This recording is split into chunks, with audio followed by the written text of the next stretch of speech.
Everyone thinks because you're a zombie, you don't know good coffee. Well, they're wrong. There's only one brew that gets my seal of approval.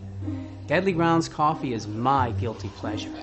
The aroma is so intoxicating. It brings all of my neighbors out of the woodwork.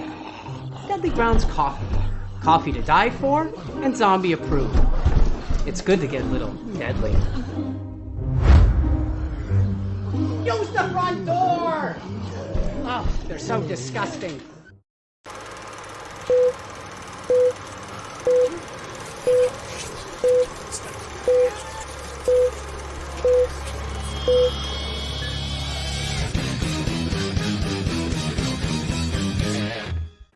But it's Tuesday night, time for another live Wicked Horror Show. As always, I'm Kevin, by the way. I forgot to introduce myself. I'm Kevin, and as always, I'm joined by Tony Has Nine Fingers. What is going on, people? And Tony, would you like to introduce our very special guest? Sure. We have a writer, director, TikToker, YouTube. Whatever you want. YouTube, a whole bunch of everything. You might know him as Steven. You might know him as OTS Movies on TikTok, but welcome. Thank you so much for having me. I've been watching you guys for a long time. I'm excited to be with you. Oh, nice. Well, thank you for coming on. Awesome. That's cool. So yeah, we there was a movie that we just had someone else that Tony knows from TikTok. What was his name? Dustin. Yeah, Nerdy Dustin. We've had him. Yeah, and it was a good time, and he recommended your documentary. And before we disconnected, like after the show, we talked for a couple of minutes, and I was like, "What's the name of that documentary again?" And I took it down, and right away I added it to my queue in Tubi, and I checked it out, and I really enjoyed it. And I didn't realize that Tony was already on it, and he was already in the works of having you come on. And so I was like, "Yeah, that totally works. That's great." So the name of your documentary is Family of Fear. Family of Fear. Sorry, I've had a busy day. Family of Fear. So right now it's on Tubi, and it's about a haunt, basically like a haunted attraction. And it's a yeah. There you go. It's a much larger haunted attraction than we have in these parts. So it's always very interesting. There's some out in Texas that I would love to check out. Billy Pond's place out in Texas, and there's like hundreds of or over 100 people that work at this one that year that you did a documentary, and it just looks like a lot of fun. And there's a lot of like messages in the movie as well. And I put in my little like promotion. Who doesn't like a good documentary? Like it doesn't matter what the subject is about. Is a good documentary is a good documentary. You'll be interested no matter what. So yeah, do you want to talk a little bit about the documentary and how this whole thing came to be? Like, how did you get involved with these people? You live in different states and stuff like that. I found out before we went live. So yeah, how did this all come to be? Sure. So every time I start a new documentary project, it's always, for me, it starts with my own personal curiosity. It starts with, I always tell film students, it starts with a question. A good documentary starts with a question, and the entirety of the documentary should be seeking the answer to the question. And for me, I had always had this weird little dream to retire when I'm old and own a haunted house and work 3 months of the year and be able to make a living doing that. And I just got really curious about it, thinking it has to be more than that. There has to be more to it than that. And that's kind of the impetus of it. It's how we started. I went to my co-producer. I said, listen, I want to find out, about what it really takes to run a haunted house. I want to learn about the people who make this a choice, to do this kind of acting and this kind of art and stuff. And he was all on board. So we started the research. And we were researching, obviously, haunted house attractions in Nashville because that's where we're based, and it's just easy. And we spent 2 seasons in different haunted houses, this close to filming in those spots. And for various reasons, it fell apart. One of them got bought by basically a conglomerate, and the red tape got too long, and I tapped out. The other one was a little bit too edgy. I was afraid the police were going to raid it at some point because they were just too edgy with what they were doing. Yeah. And one of their employees was also an employee of this haunt in Alabama. he would just come up and help do builds for them, like build their rooms out and stuff, because he's a really good artist. And he's like, well, if you really want to talk to real people who'd love to do it, you need to go to a haunted house where people don't get paid. And I'm like, that was like ding, light bulb. I'm like, people are working 14, 15, 16 hours a day on this for free. That's the people I want to talk to, because they're really in it. You know, you don't make much working for a haunted house anyway, but to do it absolutely for free, and sometimes because you're doing your own costumes and makeup, you're paying to do it. That he was right. That's who I wanted to talk to. Yeah. So it's about a 2-hour drive from Nashville to Killen, Alabama, which, you know, the town is spelled Killen, and I'm like, okay, they have to have a haunted house attraction down there. It's like a required. And he brought me down, and it's 55,000 square feet. It's one of the biggest independent haunted house attractions in the Southeast. And actually, at that point in time, during the recording, they had 200 employees. Oh, wow. And I thought, oh my God, with this many people in one spot, all loving the same thing, I'm going to find some cool stories. Yeah. And that's how we got to where we were. And then we spent 2 years down there filming with them. Yeah.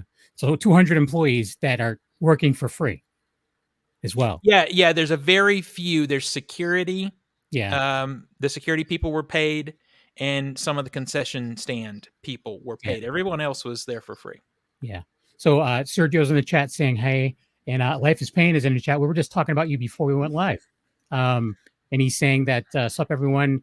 Welcome, Steven. I also follow him on TikTok. He's awesome. So thank you so much. Yeah. Thank you so much. And Steven is, I have to, I'm not up on my TikTok. I have to, I was trying, I just follow a lot of people, but I don't focus on it that much.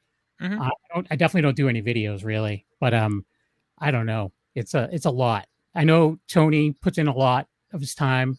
Obviously, I'm sure you do as well. Mm-hmm. But it's I'm glad that there's a lot of people that are finding their voice on TikTok, especially people that have been trying it in other formats like Tony with YouTube and other places, and even Instagram, stuff like that. But it's I'm glad that it's there. And there's always, for a while, there's been this like threat of TikTok going away.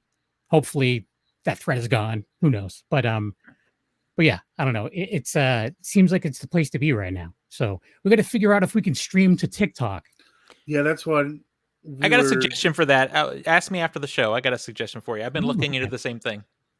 Nice. Ooh, that's interesting. And if maybe we can help each other out. But either way. But so yeah, so you were talking about you did a lot of research before you settled on this one location. So 2 years worth of research. I mean, I'm sure you learned something from those 2 years, besides going to a place that people don't get paid for working there. Was there anything else that you took away from those 2 other locations that so did you assume that things were going to be a certain way, but you took something different from it?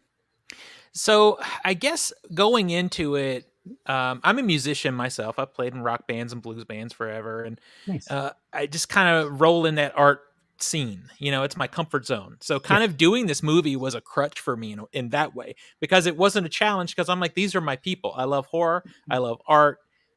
But I didn't know going in what kind of stories I was gonna hear. Everyone's different. The problem with the society at large is judging people on the way they look. You can connect with somebody with 67 earrings in their face on a personal level if you take a second. So I really didn't know. I didn't know. By research, I think our biggest, I like to let the people's stories kind of wash over me. I don't like to go in with much preconceived notions. I approach a documentary like a sporting event. It can't just be 2 hours of talking heads. We see that a lot, especially in horror, where people that love horror do a documentary, but they don't understand that you have to have a narrative flow. So my narrative, I knew going in, and what I was kind of researching how that would work is, working on the haunt before it opens, because I know things get changed, having the haunt open, and then the culmination of that season. I knew I had a beginning, middle, and end there. I just didn't know what was going to flow through the middle of it. I just really kind of was letting that happen. And I think the biggest part of the research for us was figuring out how to shoot the movie. Because if you look, there's other haunt documentaries out there, but if you look at every other haunt documentary, if you look at their footage shot inside the haunted attraction, they got a big old light sitting on the top of their camera, and they're trying to act like they're shooting random footage when It's very staged. it's Yeah. staged, right? So my thing was, we're going to spend a full season in this haunt figuring out what gear we needed to get so that we could shoot in the dark. We could put on black outfits, hide in the shadows, and still get footage. I didn't care if it was grainy. I just wanted real acting and real. Yeah. Yeah. And it turned out the funniest thing was we were going to ghost hunters, because the ghost hunters were taking GoPros and different cameras and ripping out the lenses and customizing them with night vision, because you really can't buy cameras with night vision on them anymore. Right. So that's what we ended up doing, is we got some, fairly inexpensive GoPros and had them gutted and custom lenses put in so we could shoot without lights, and learning how to do that, get good sound, and be able to stay out of the way and let the stuff happen. That was the big thing that took a lot of work and research. As far as people's stories, outside of their love of scary stuff, they were really different. All three locations were really, really different. Yeah. Because there was a few stories that I like in your documentary, where there was a few people that obviously were bullied growing up. There was one girl who was like, these people, they made fun of me my whole life, and now I get, now they're paying money for me to scare them, and it was almost kind of like vindication. There was one girl who was breaking down a little bit because of her dad and all this other stuff. And, it is, it's almost like a place for like people that feel like they're outcasts, to go. And I mean, I think that's almost the way I feel about like horror conventions and stuff too. Like 100%.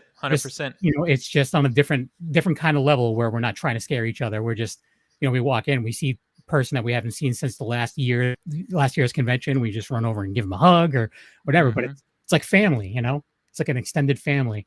And yeah, I mean, it's good to see. We've had a few actresses and actors on the show that also work in the haunts, in their areas. And it seems, it sounds like it's very rewarding to them, because they're in plays, they do films and stuff like that too. But they're dealing with long, it's not just like, all right, we're going to take a take and then you're going to be off for an hour. This is like, you're going for as soon as it gets dark and until we shut down at whatever time, and they were talking about in the documentary too that they start training in like July. Oh yeah. And we started right along with them. And that's when we learned that it's not just, changing some drapes, and getting some new blood. Most of these haunts change around 30% of their haunt every year. They like knock it down and start over. And it makes sense, because if you're someone who likes to go to this haunt every year, if you're not seeing new stuff, you're going to stop going. Yeah. So that was a part that was a realization. But when you're talking about the personal stories, I assumed that we would get, personal with people. I knew that, but it's one of those things where if you're, as a documentary filmmaker, you have to be really, really ready the entire time you're making a film to turn a corner and completely change your movie. Because sometimes that'll happen. Someone will say something to you that just means so much that you have to follow it. Yeah. And that happened with this movie, because we were doing something that was cute and funny and a little bit scary in parts and having a great time. And then I sat down with someone and they said if they hadn't had this haunted house, they might have committed suicide. Right. And after that, I went with my producer and I said, listen, we got to change our movie, because we're hearing too many similar stories in that haunt. Yeah. So we kept those parts that we had already done in, but we wanted to get more personal and let them really share their stories, and how the judging a book by its cover thing is important, because this really is a little family that they had. And that just blew my mind. And because of that, I'm still connected with a lot of them. No, that's awesome. My whole thing was like, as soon as this is over, like, what do they do until July? Like I'm like, I wonder if the owner just lets them hang out. Like, if I was the owner, I'd be like, all right, this is your place to hang. Just don't be dumb. Like, that one couple that showed up under the influence, yeah, don't do that. Life is Pain is saying that he thinks it's very interesting about the camera footage.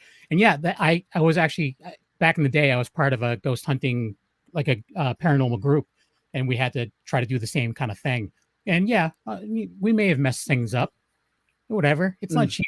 You mess things up, But yeah, there's like an old Sony Handycam that had night vision. They're just not easy to find, and you had to record on tape, I think. Yeah. Yeah, I still have one. I got one. Oh, really? But that workflow was impossible. Going from the like an high 8 or a DV cam tape, I don't have the workflow for that anymore, so I just couldn't do it. So Yeah, because then it Yeah. adds more steps because you have to have a capture card to do this and whatever. But and it's also really crushes the quality compared to what we're shooting on our other cameras. totally. And Molly Zombie, they were here for the last show as well.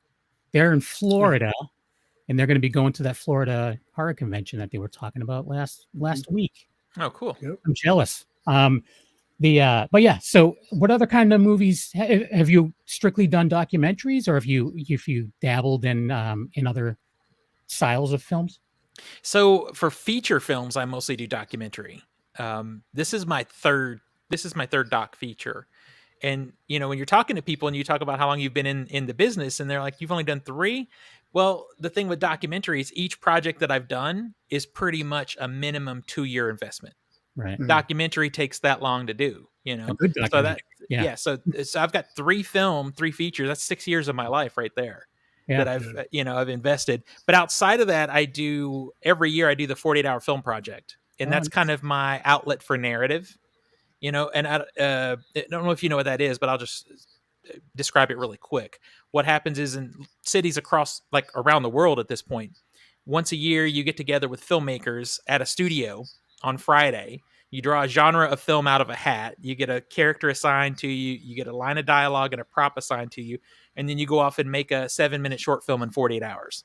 You have to write it, shoot it, post everything. And that is such a, like with documentary, it's such a long lead time to get to that, like hitting the goal and finishing it. It's nice to do something that's so tight. You're done by Sunday night. Good, bad, or ugly, you are done by Sunday night. So that's actually coming up this weekend here. I have all my gear out here behind me because I'm getting ready.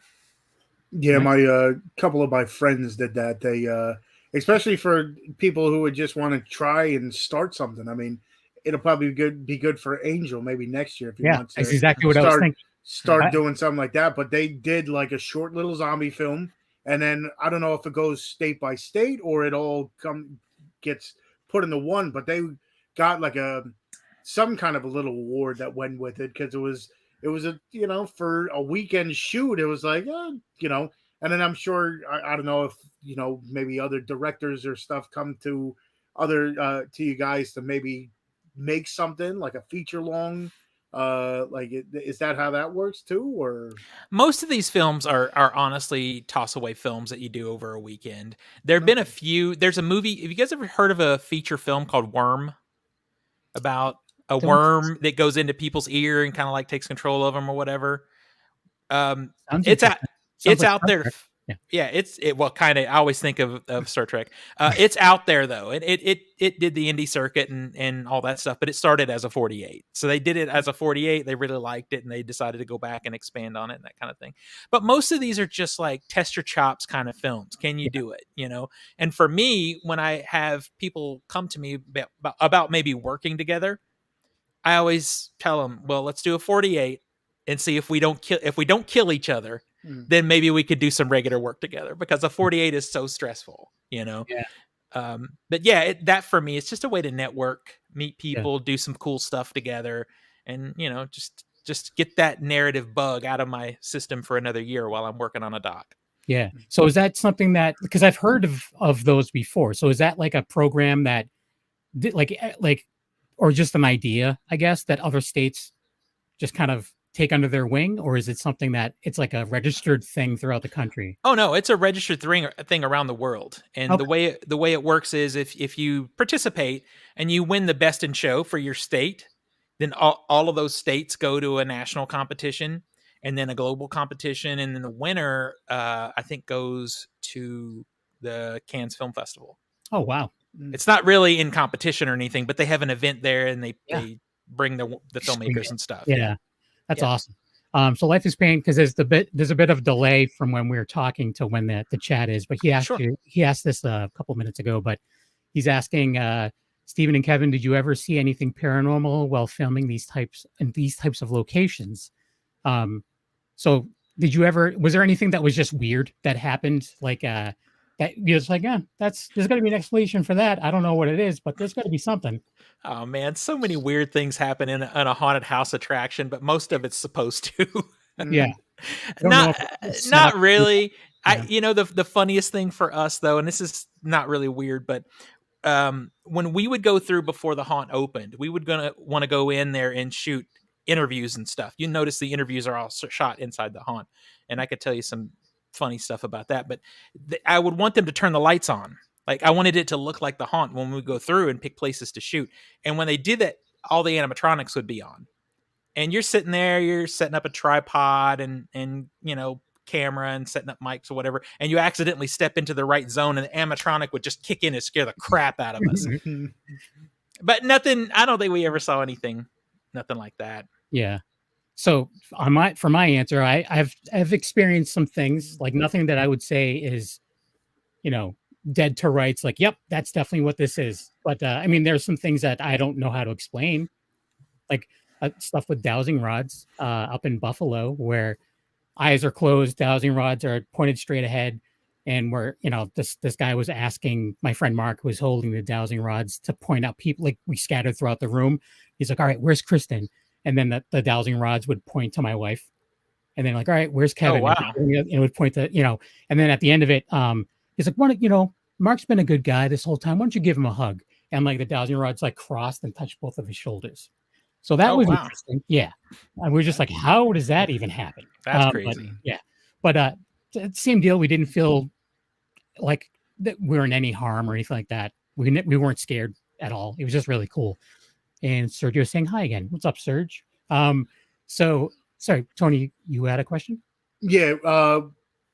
With documentaries, I guess it's a little bit different because you were saying it's more like free flowing kind of deal. I'm guessing you have an idea that you go with there, and then it's in like for like feature films where you have it all written down. You have a script going with the document. Do you think that's a little bit easier that way, or is it more difficult because then you don't know what's going on? Like, it changes so much. To me, it's a combination. So you don't have to be a really great writer to do a documentary. You have to be a good people person. You have to be a really good interviewer, which is something that's lacking in a lot of documentaries. And I'm only saying that because I study it. Like, I've worked really hard to try to be good at it. But you don't have to be a great writer. With a film, you've got to be a really good writer. You got to write cool dialogue. You got to write all this stuff. With a documentary, you have to be patient and let stuff happen, and someone will say the cool thing. You just have to be filming when it happens. So it's about patience and people skills is documentary. And for me, that's easier, but it takes a heck of a lot longer. Yeah. Well, yeah. I mean, it takes longer, but there's so many, besides being a good writer for like a regular like narrative film, you have to find the right actors and actresses. There's a lot of like, you have to find the right locations. Like documentaries, I guess it's kind of like you could easily open a can of worms at any point, and it could switch the whole idea of the documentary at any time. Like, who's to say? What if something happens where there's like a fire or whatever? Like, and now everything's changed. Well, and that happened in Family of Fear. They basically had a flood that flooded out nearly a quarter of the haunt, and we were there trudging through it with them, and it was amazing. But now we do approach every project like a narrative film. We go in, I'm pretty demanding of my director of photography. I shoot a lot too, but he's like, the artsy shots are all my co-producer and director of photography. I demand a lot of him. I tell him I need everything to be cinematic. I don't want it to look like TV. So we work really hard with the visual, and also in like when you're talking about finding the right actor and the right location and all that, I think it's comparable because we come up with a story for Family of Fear. For example, we wanted to cover a haunted house, but we spent 2 years, 2 full seasons, 2 haunt seasons looking for the right people and the right location. So in that way, I think it's actually harder as a documentary filmmaker, especially if you're going in with an idea, but you don't have the people to talk to about said idea. And now, if you want to do a bio, like a bio doc, and you've got the person, well, that's a whole lot easier because that's the work is done. But when you just have an idea and then you just want to find people to plug into that idea, it's challenging sometimes.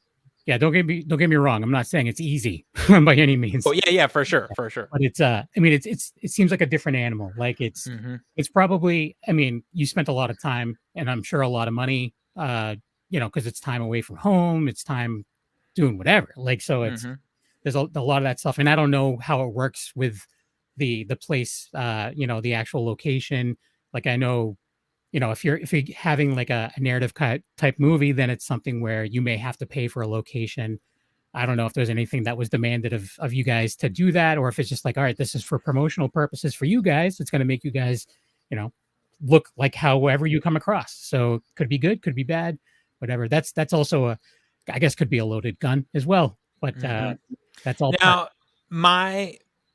every documentary filmmaker is different. Some documentary filmmakers, like an Arx Mortis or someone like that, they have a bigger budget to work with, and maybe they are willing to pay for a spot. But my philosophy on it is, if you're making me pay for access to you or your location, then you really don't want to be in this movie to begin with. You're just wanting money. Right. So if you're asking me for money, then I'm probably moving on, because you're not invested, And there's also, they could probably come back and be like, I paid you for this. You need to make me look this good or whatever. Like, exactly. And I'm a real stickler for things like image release and location release. The minute somebody hedges on it, I'm tapped out. I'm moving on to another, because you have to have all that stuff for distribution. And I'm not going to spend a year of my life filming somewhere only to then get refused on the image release. So all that stuff happens the first day I talk to somebody. And then if we're cool with it and they seem invested, then we move forward. But cool. So right around the halfway point, I like to play the trailer. So I'm going to do that now. Awesome. Again, this is streaming on Tubi right now. It's in other spots as well. Where else? Other locations? So I think the best spot to see it streaming is going to be Tubi. It's on other platforms too. I know it's on the Xbox Marketplace and stuff like that. But if you want to watch it streaming, watch it on Tubi. But if you really want to get behind the movie, go buy that Blu-ray.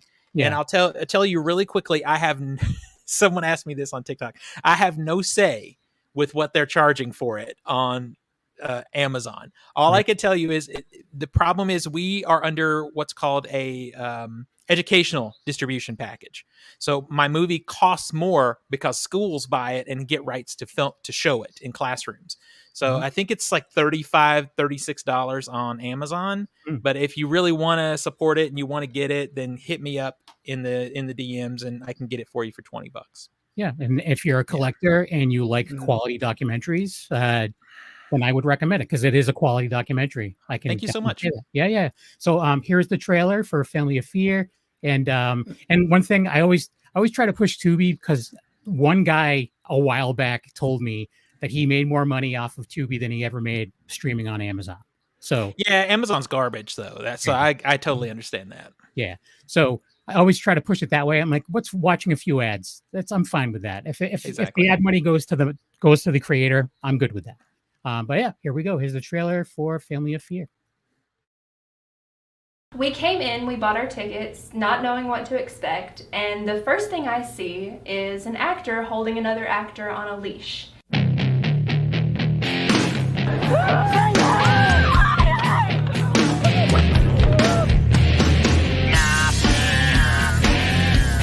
I honestly don't know how I discovered myself up there. I just knew that I put on a pair of scrubs and this character came out.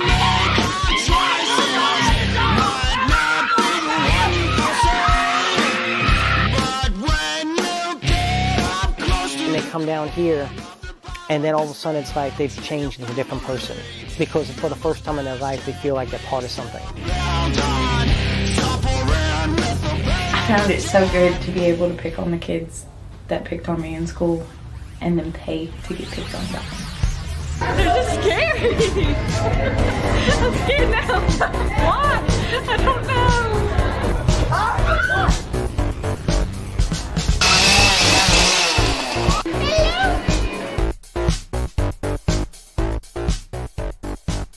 We have 4 missing. We are down a lot of people tonight, so I don't know what we're gonna do, but we'll do what we do. When the chips are down, the family picks it up. Hey guys! The parking lot is so full, they're thinking about shutting it down, buddy. Woo!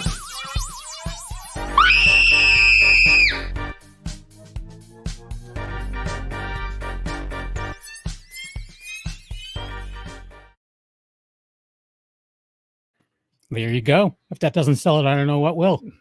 Man, that song is just so good. It's a band called Zug Island. Mm-hmm. They're kind of in that sort of Insane Clown Posse group of bands that are all tour together and stuff. Oh, yeah. And it turned out psychopathic group. Yeah.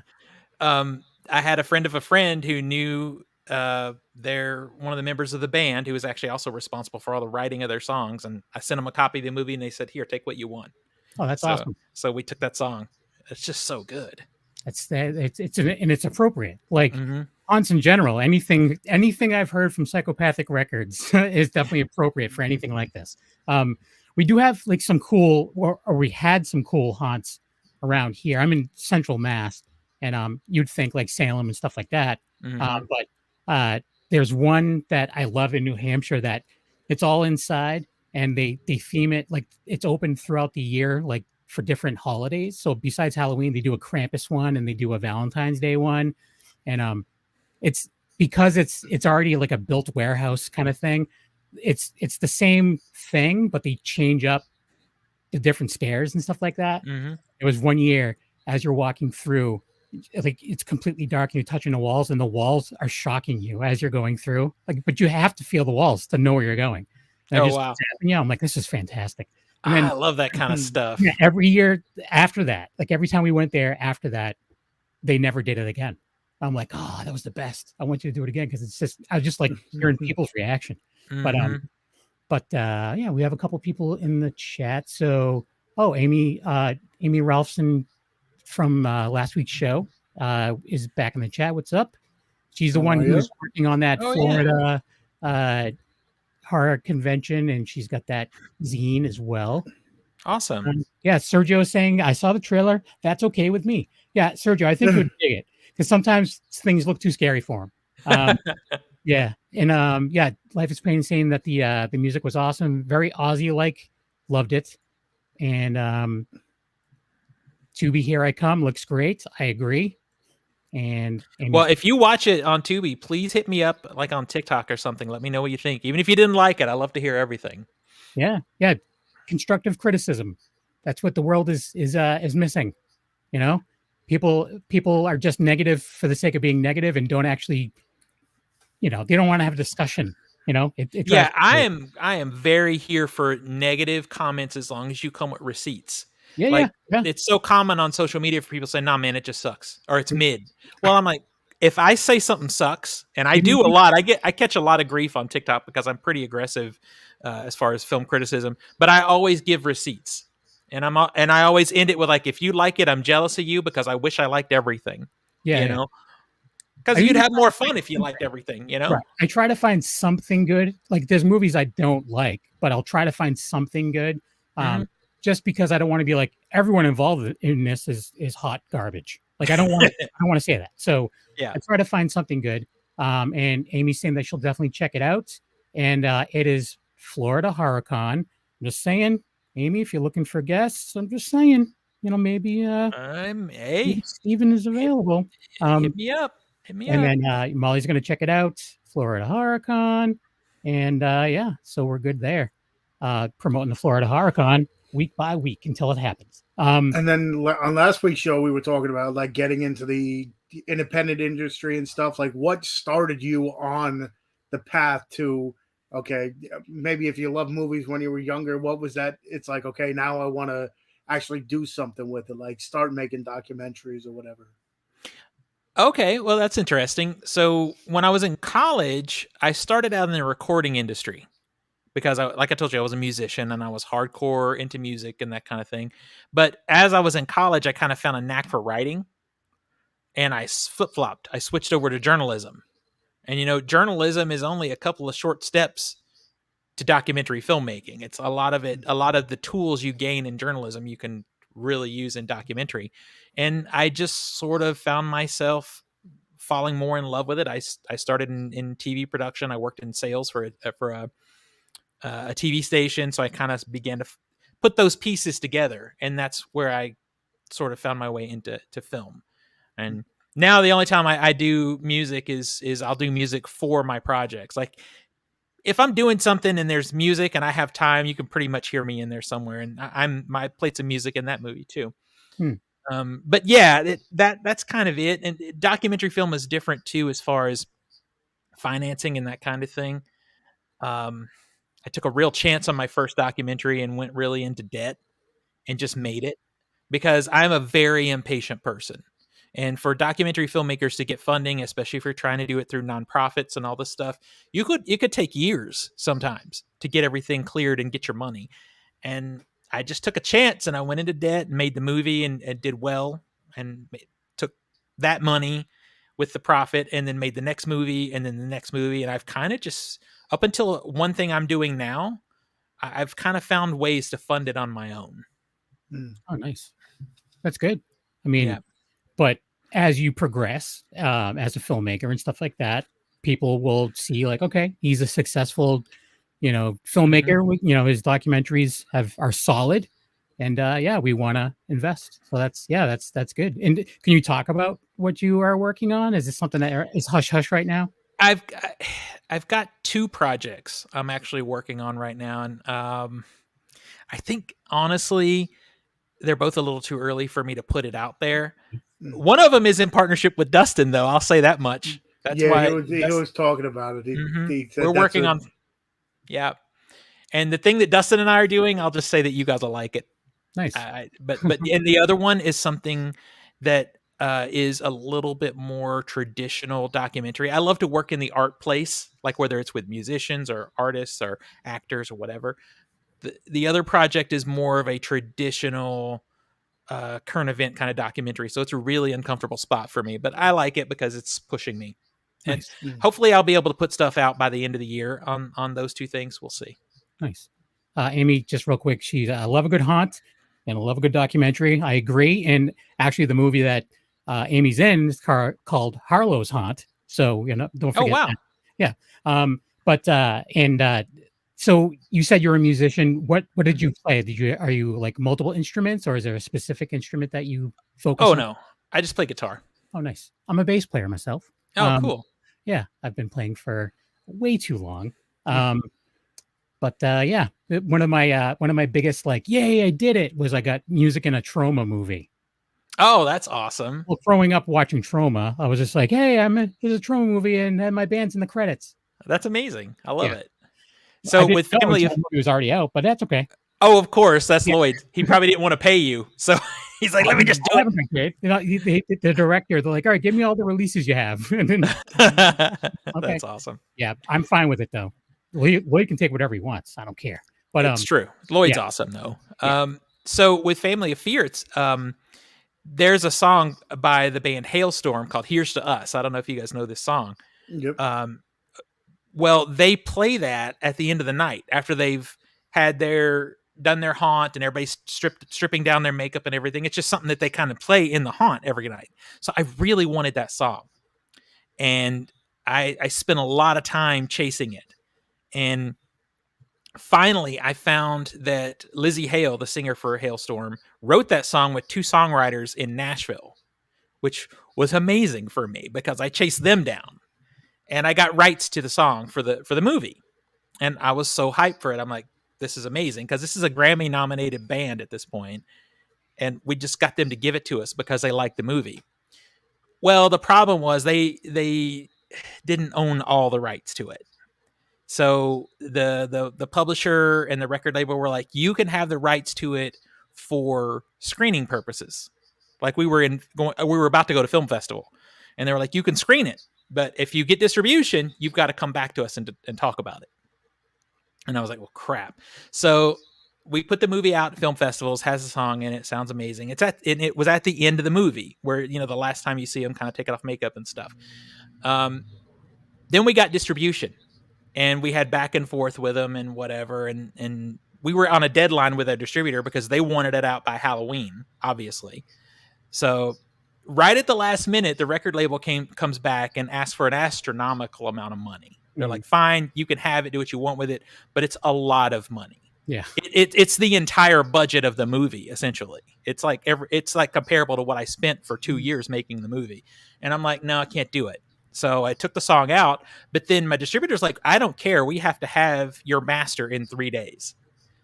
So I called my friend, who is an amazing singer, and she's a great songwriter too. And I played the song for her. I said, we got to knock this off. Can we do it in 3 days? So the two of us went in a studio and knocked the song off, and that's what's in the end of the movie. Nice. Is that's her singing and playing all the other instruments except the guitar, and I'm just jamming the guitar on the song. There you go. It was insane though. It was insane because right at the last minute that happens, and they wanted many thousands of dollars.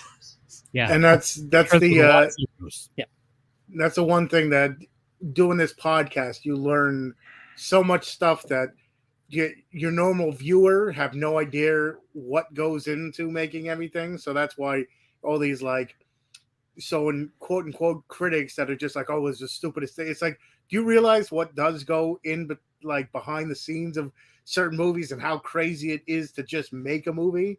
That my eyes watching certain things, like some movies are just not my style, and some movies are but there's other things. It's like, do you know what happened with this, to make it? Or it's just amazing. Like that story. It's like 3 days to make a full song, do it, record it, and then have it placed in the movie. It's like, it's crazy. Yeah, it is crazy. Wild.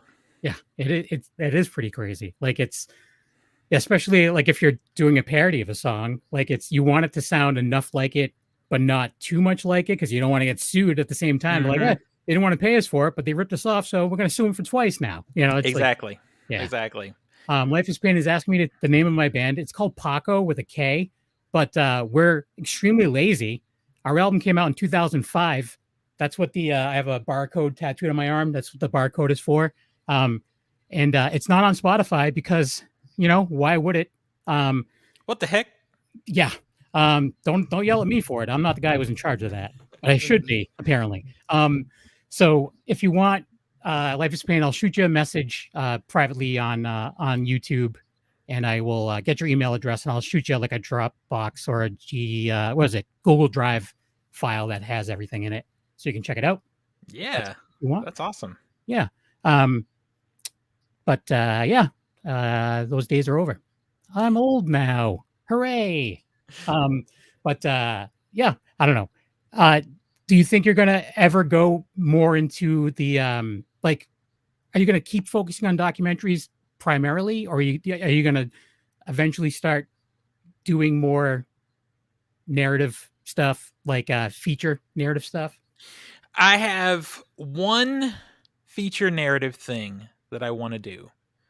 I would direct something that someone wrote. And in fact, I put this out once in a while. I'll put it out here too.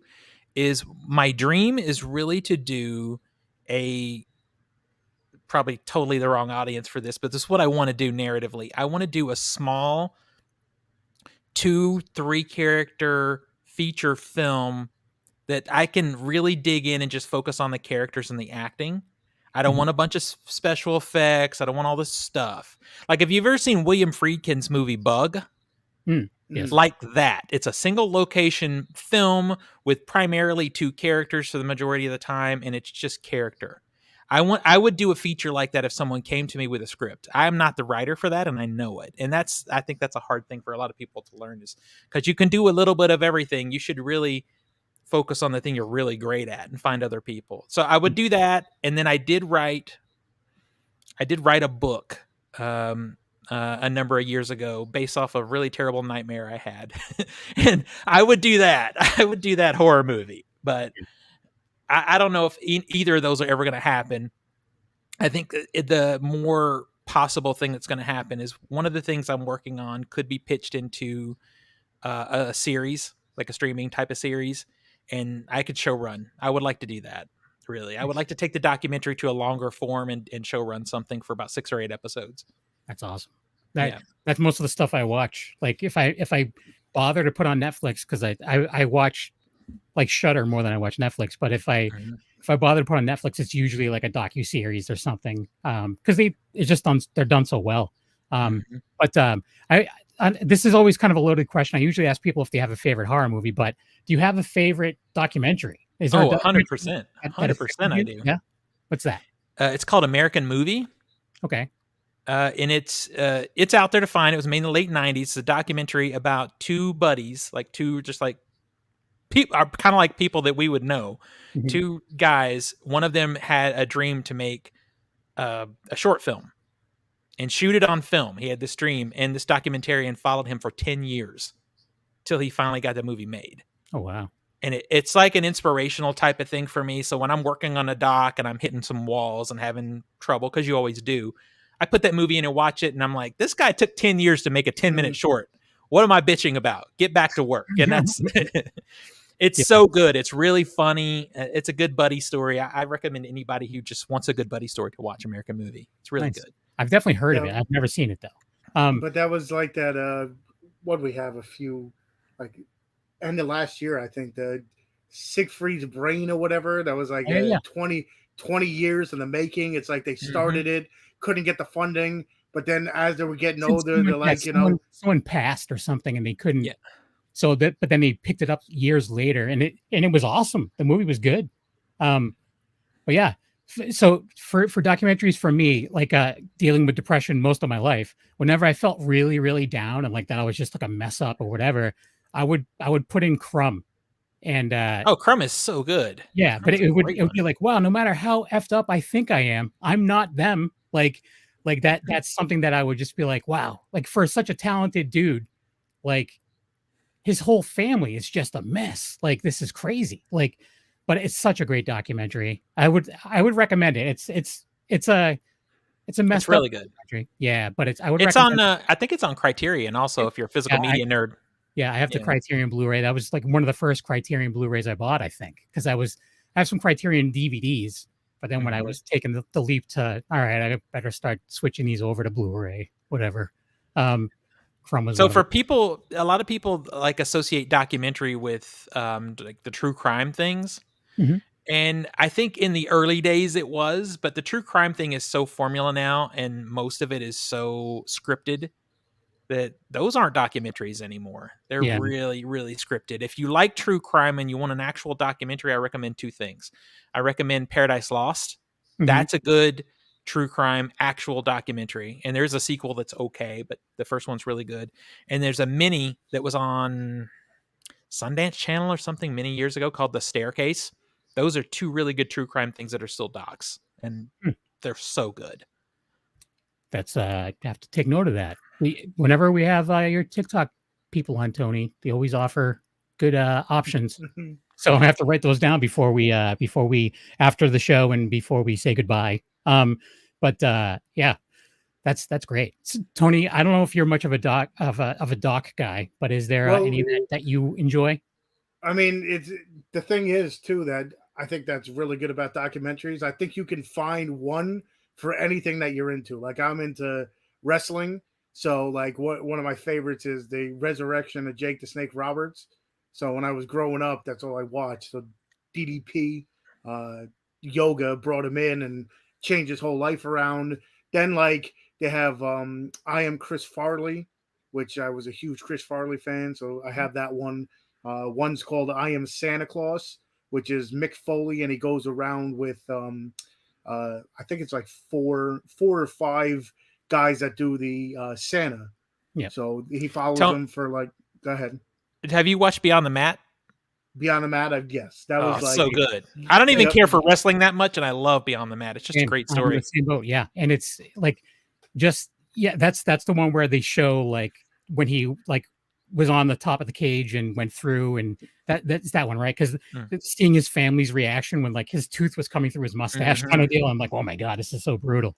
But yeah, there's some really great wrestling documentaries, and I'm not a sports guy at all, but there's some really good sports documentaries out there. And I know Tony and I also connect on the documentaries about horror movies, like Never Sleep Again and the Crystal Lake Memories.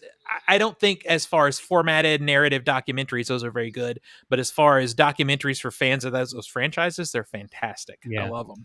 I like them both. They have the what is it? The what's the 80s horror that there's three versions.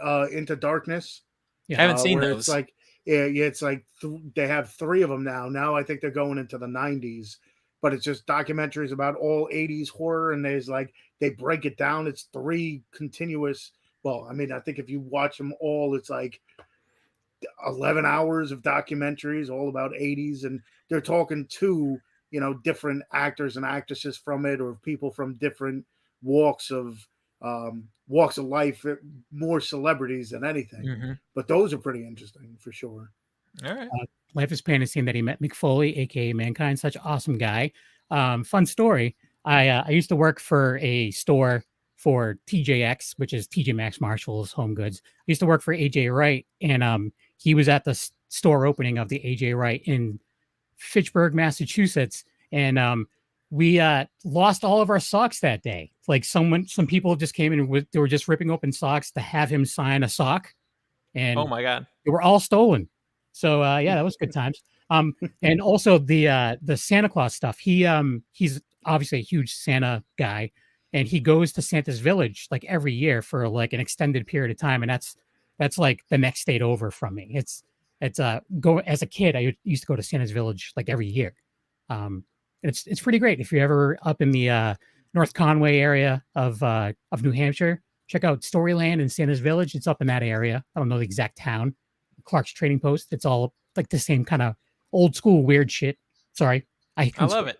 Yeah, I love it. Yeah. Oh, can we swear? I was being careful. Yes. Yeah, we can. It's now that we have like 9 minutes left, we can swear. Okay, well, because that I wanted to mention one of my favorite little scenes in the movie that's an Easter egg for if you're going to watch it now. Talking to me is there's one shot where we're going through with the custom camera gear that we built so that it's fully no lights or anything. There's one shot in the movie where we're in the swamp area and one of the actors come down and scares the crap out of my camera guy, and you know it because you hear out of nowhere, "Holy fucking shit!" just like that in the movie. And I just chose to put it in and not explain it, but that's my camera guy almost pissing himself. It's nice. So good. Awesome. It's so funny. That's awesome. Now, now, would you ever do like a sequel? Like, so with this one, it explains how they had a bad season the season before, and this season was like fantastic. Would you ever follow up with them, like maybe years down the road, just to see if things are, if they've kept their ways or anything like that? Maybe even just a short follow up. Well, I might do if we do a better physical release down the line, like if we can do a 4K or something, because the film was shot and mastered in 4K, so we could do that. I might do something short, but the thing with haunted attractions is they rotate people because you've got teenagers, and they graduate high school and they go off to college, they get married, they do so. I would follow up with some of the people, like the core people that had the most important stories, I guess. But as far as the haunt, it's a completely different place now. Most of the people that were there when we filmed are gone. Was that 2017 or 2016 that you filmed it? It was 2017 to 2018 is when we were filming. I think we might have started a little bit in 2016, actually, because we started the whole thing in 2015 with different haunts or whatever. But yeah, most of them are gone. I do keep in contact. Some of them, one of them now is working for Universal Studios in Halloween Horror Nights. So that's awesome. That's huge. Yeah, it's great. And then another person works for the SeaWorld equivalent, their haunted event and that kind of thing. So they're all doing other stuff. I think I would only go back to the subject matter. I do have a couple ideas that we could expand it, but that would be one of those cool things if we could work a deal with a streamer or something to do something limited and really dig in and show something different. Because there's a couple of places that I've been in contact with throughout the years that are even bigger than this. That would be really, really cool. Yeah, there's some crazy ones out there. But Let's Spin is asking who edited the documentary, as the trailer was very well done. And I think, did you edit it? Oh, thank you for that. I cut the trailer. Yeah. There you go. I cut the trailers, and I did 3/4 of the editing. And then my co-producer jumped in and edited with me. But the hard part of taking, over a year's worth of footage and figuring out where the movie was, that was all me. Yeah. And Molly is asking what your TikTok is, and it's actually right at the bottom. And it's OTS movies. That's it. It's OTS movies on TikTok and Letterboxd, both. Those are my jams. There's OTS mean anything? Like Off the shelf.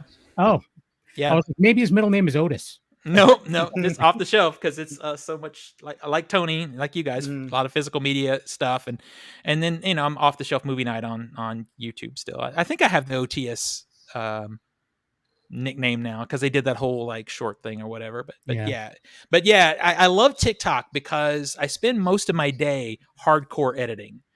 Between documentaries, I do a lot of corporate video and stuff like that, and so when I sit down to do a YouTube. And I know it's going to be a couple of hours of editing versus 15, 20 minutes on a TikTok. I'm like, And honestly, with the strike going on, the SAG strike, I haven't been doing the traditional physical media stuff. I've just kind of stopped. Yeah. So that's hard on my YouTube because on YouTube, if I'm not talking about a physical media disc, I'm getting no engagement. So it's a little tough. But I talk about hot sauce and, art house movies and all kinds of other stuff on TikTok. I'll talk about anything anybody wants to on TikTok. Man is pointing out that you have a cinema room that you showed off a few times. Yeah, we talked about that a little before we went live as well. And I'm jealous. But one of these millennia. So we do have to wrap up in the next couple of minutes. I'm just trying to think. There was one thing I was going to ask and it totally slipped my mind. I don't know. I forget. I'll tell you guys the trick on the cinema room though is if you work in the industry, you can write off 20% of your office. I'm just saying, it's my office. I need to get a job in the industry. That's all you. Just go cut video for somebody. That's all you got to do. Good point. Have you ever have you seen the movie Circus of the Dead? Mm-mm. No, I was going to say the guy who directed that has a giant haunt in Texas that I guess is pretty involved. I forget. I don't know the name of the haunt. That's amazing. Yeah, if I remember it. But that like some of the actual characters in the movie are from the haunt, like they're regular, like Mr. Blister and Doll Boy and stuff like that. They're all from there. But yeah, it's pretty brutal movie. Some pretty love it parts. But it came out around the same time as like Terrifier and 31, so it kind of like fell in that mix. Yeah, clowns. But it definitely hit the spot, and everybody loves Billy. So yeah, Billy Pond's a good dude. All right. Yeah, and I have some other recommendations too. Movies you may have already seen, but you were talking about like a few actors and not really focusing on gore and stuff like that, but actually acting and stuff like that. There's a few movies out there that I definitely, if you haven't seen them, you should. But, see, I take the whole Kevin Smith approach to this kind of stuff because horror is my favorite genre outside of documentary. I love it, but I also understand there's a very specific talent for that. I don't know that I have it. So I'll just watch those and and do something a little bit more subdued and more documentary-ish. It can be narrative, but it still has that documentary vibe. Yeah, That's definitely. Me.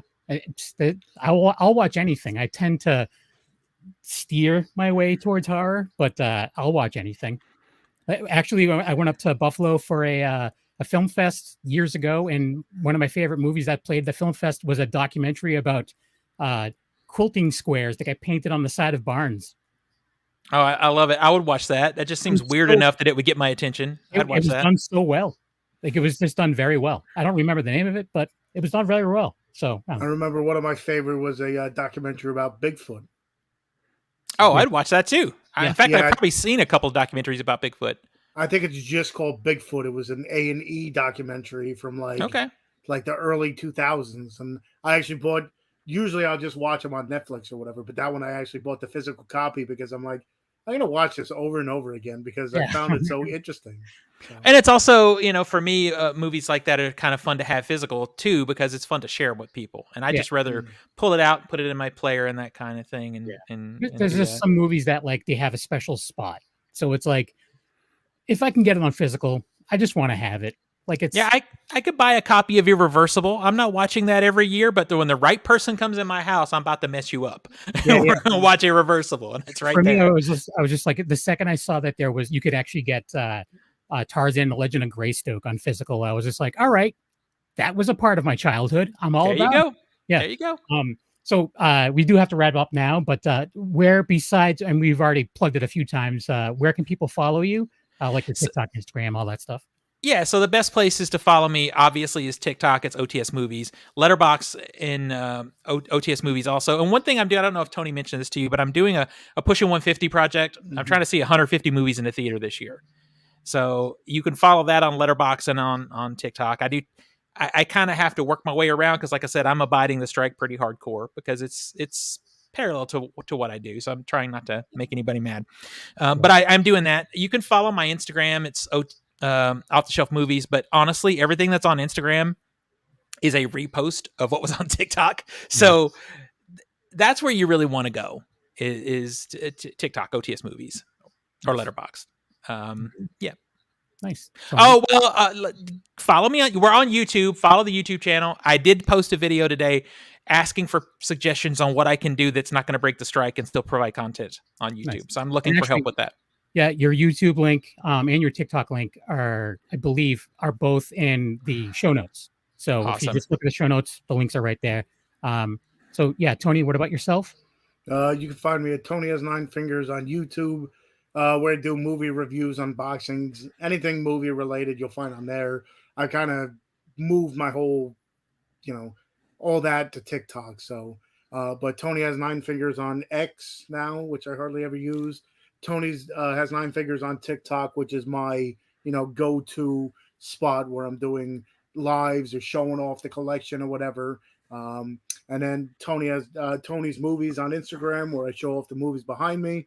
And of course, here most Tuesday nights, whether we have awesome guests or it's just, a horror movie chat, you can find us here. I always try to push everybody to watch live because then you can ask questions. You can see the trailer to things.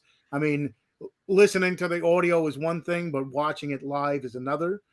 So you could definitely check that out. But the other thing that Steven also has is you guys have a small little podcast, you, Leo, and Dustin as well. So, man, I'm so bad. I didn't even say that. It's brand new. We've only done like 4 episodes. I'm so bad because Dustin probably promoted the heck out of it, didn't he? He mentioned it. Yeah, it's Movies After Dark with the 3 of us. You've got 2 film professionals and 1 movie nerd talking about movies every week. That sounds good to me. Yeah. So Kevin, just A Knuckle on Instagram. Besides doing the show, Wicked Horror Show every week, most weeks on the Dorkening Podcast Network. I'm also part of That Strange Show, which is also on the Dorkening Podcast Network. I'm part of Black and White Fright, where we just talk about classic horror. And, amazing. There's like certain criteria. We've talked about a lot of garbage horror. Let me tell you, there's a lot of bad black and white horror out there. But there's a lot of great black and white horror as well. And then a newer show that actually I believe is going to be premiering in September, the re-education of Nancy Ann Ritter, which is Nancy Ann Ritter, who was in the original Scream. She's not a horror fan. So she does all these horror conventions, and me and Jar Jar Jeremy are teaching her the ways. We're showing her some classic, iconic movies and getting her take on them. And so far so good. It's going well. So look out for that. Yeah, that'll be a good time. So thanks everyone for watching and listening. And thanks everyone in the chat room. It was a fun time for everyone.